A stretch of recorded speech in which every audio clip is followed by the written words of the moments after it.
এই যে আমরা চলে এলাম জামাই ষষ্ঠীতে।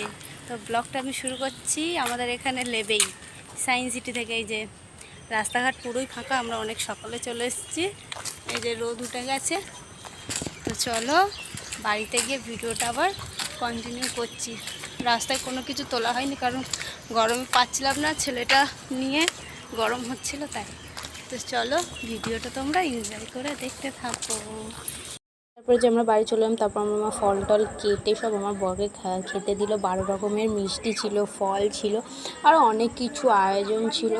তো আমার ব্লগে ফার্স্ট টাইম আমার বোনকে দেখাচ্ছে, ওই যে আমি আর আমার বোন হয়েছে, খুব মজা করছিলাম। আমার মা আর আমার বর ওই আমার মাকে শাড়িটা দিয়ে দিচ্ছিলো। তারপর দুপুরে খাওয়া দাওয়াতে অনেক কিছু ছিল, মাংস, চচ্চড়ি, ডাল, 5 রকমের ভাজা, chips, chocolate, Kurkure, cold drink.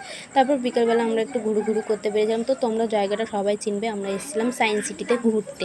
তো তোমরা কে কে সায়েন্স সিটিতে ঘুরেছো অবশ্যই কমেন্ট করে জানাবে। আমার বাড়িতে সায়েন্স সিটি। তো দেখো ভিউটা কত সুন্দর লাগছে না গাইস। তো তারপরে চলো ভিতরটাও দেখিয়ে নিই। তারপর আমরা তিনজনে একটু এন্ট্রি নিচ্ছিলাম। তারপরে যে ওপরে কারেন্টের ওইটা দোলনাটা সবাই মিলে চড়ছিলো। আমার খুব ইচ্ছা করছিলো কিন্তু আমার খুব ভয় লাগছিলো, ওই কারণে আমি চড়তে পারিনি। ওই যে আমাদের আইটিসি বিল্ডিংটা দেখা যাচ্ছে, আইটিসি রয়্যাল বেঙ্গল। তো আমরা এই গার্ডেনটাই ঘুরছিলাম, ভিতরটা ঢুকিনি, প্রচুর গরম হচ্ছিলো। এই যে সায়েন্স সিটি, তারপরে ওই যে জোড়া বিল্ডিং দেখা যাচ্ছে।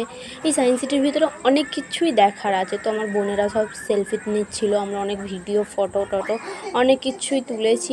তো আমার না খুব গরম লাগছিলো গাইস। তা ভিডিওটা এইটুকু, ভালো লাগলো অবশ্যই লাইক, কমেন্ট, চ্যানেল সাবস্ক্রাইব করে দেবে। Bye bye, tata.